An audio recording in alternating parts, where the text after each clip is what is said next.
Why the sea is salt. Once upon a time, long, long ago, there were two brothers, the one rich and the other poor. When Christmas Eve came, the poor one had not a bite in the house, either of meat or bread, so he went to his brother, and begged him, in God's name, to give him something for Christmas Day. It was by no means the first time that the brother had been forced to give something to him, and he was not better pleased at being asked now than he generally was. "If you will do what I ask you, you shall have a whole ham," said he. The poor one immediately thanked him, and promised this. "Well, here is the ham, and now you must go straight to Dead Man's Hall," said the rich brother, throwing the ham to him. "Well, I will do what I have promised," said the other, and he took the ham and set off. He went on and on for the livelong day, and at nightfall he came to a place where there was a bright light. "I have no doubt this is the place," thought the man with the ham. An old man with a long white beard was standing in the outhouse, chopping Yule logs. "Good evening," said the man with the ham. "Good evening to you. Where are you going at this late hour?" said the man. "I am going to Dead Man's Hall, if only I am on the right track," answered the poor man. "Oh, yes, you are right enough, for it is here," said the old man. "When you get inside they will all want to buy your ham, for they don't get much meat to eat there. But you must not sell it unless you can get the hand mill which stands behind the door for it. When you come out again, I will teach you how to stop the hand mill, which is useful for almost everything." So the man with the ham thanked the other for his good advice, and rapped at the door. When he got in, everything happened just as the old man had said it would. All the people, great and small, came round him like ants on an anthill, and each tried to outbid the other for the ham. "By rights my old woman and I ought to have it for our Christmas dinner, but, since you have set your hearts upon it, I must just give it up to you," said the man. "But, if I sell it, I will have the hand mill which is standing there behind the door." At first they would not hear of this, and haggled and bargained with the man, but he stuck to what he had said, and the people were forced to give him the hand mill. When the man came out again into the yard, he asked the old woodcutter how he was to stop the hand mill, and when he had learned that, he thanked him and set off home with all the speed he could, but did not get there until after the clock had struck 12 on Christmas Eve. "Where in the world have you been?" said the old woman. "Here I have sat waiting hour after hour, and have not even 2 sticks to lay across each other under the Christmas porridge pot." "Oh, I could not come before. I had something of importance to see about, and a long way to go, too, but now you shall just see," said the man, and then he set the hand mill on the table, and bade it first grind light, then a tablecloth, and then meat, and beer, and everything else that was good for a Christmas Eve supper, and the mill ground all that he ordered. "Bless me," said the old woman as one thing after another appeared, and she wanted to know where her husband had got the mill from, but he would not tell her that. "Never mind where I got it, you can see that it is a good one, and the water that turns it will never freeze," said the man.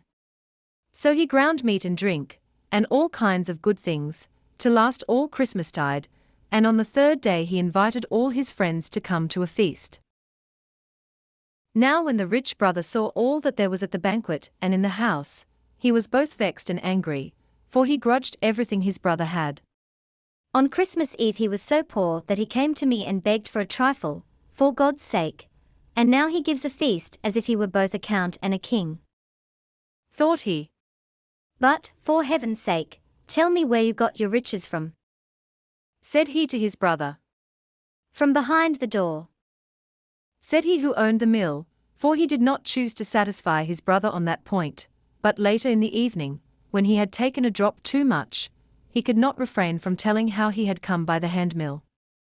"There you see what has brought me all my wealth," said he, and brought out the mill, and made it grind first one thing and then another. When the brother saw that, he insisted on having the mill, and after a great deal of persuasion got it, but he had to give $300 for it, and the poor brother was to keep it till the haymaking was over, for he thought, If I keep it as long as that, I can make it grind meat and drink that will last many a long year. During that time you may imagine that the mill did not grow rusty, and when hay harvest came the rich brother got it, but the other had taken good care not to teach him how to stop it.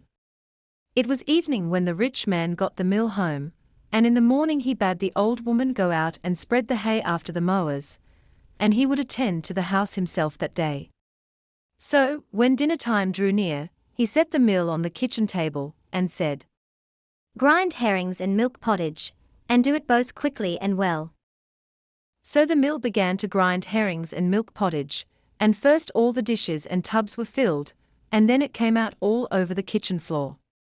The man twisted and turned it, and did all he could to make the mill stop, but, howsoever he turned it and screwed it, the mill went on grinding, and in a short time the pottage rose so high that the man was like to be drowned.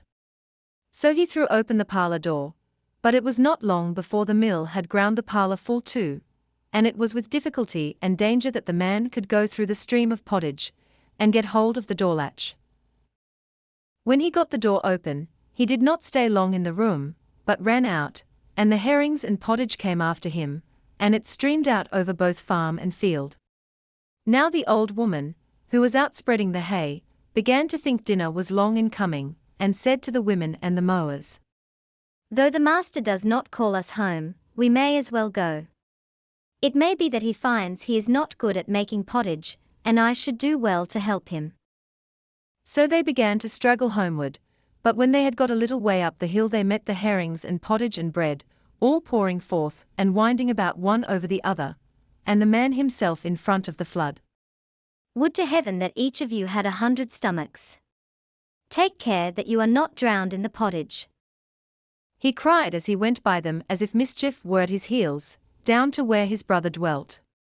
Then he begged him, for God's sake, to take the mill back again, and that in an instant, for, said he, If it grind 1 hour more the whole district will be destroyed by herrings and pottage. But the brother would not take it until the other paid him $300, and that he was obliged to do. Now the poor brother had both the money and the mill again. So it was not long before he had a farmhouse much finer than that in which his brother lived, but the mill ground him so much money that he covered it with plates of gold, and the farmhouse lay close by the seashore, so it shone and glittered far out to sea. Everyone who sailed by there now had to be put in to visit the rich man in the gold farmhouse, and everyone wanted to see the wonderful mill, for the report of it spread far and wide, and there was no one who had not heard tell of it. After a long time came also a skipper who wished to see the mill. He asked if it could make salt. Yes, it could make salt, Said he who owned it, and when the skipper heard that, he wished with all his might and main to have the mill, let it cost what it might, for, he thought, if he had it, he would get off having to sail far away over the perilous sea for freights of salt. At first the man would not hear of parting with it, but the skipper begged and prayed, and at last the man sold it to him, and got many $1,000 for it. When the skipper had got the mill on his back he did not stay there long, for he was so afraid that the man would change his mind, and he had no time to ask how he was to stop it grinding, but got on board his ship as fast as he could. When he had gone a little way out to sea he took the mill on deck. Grind salt, and grind both quickly and well, said the skipper. So the mill began to grind salt, till it spouted out like water, and when the skipper had got the ship filled he wanted to stop the mill, but whichsoever way he turned it, and how much soever he tried, it went on grinding, and the heap of salt grew higher and higher, until at last the ship sank. There lies the mill at the bottom of the sea, and still, day by day, it grinds on, and that is why the sea is salt.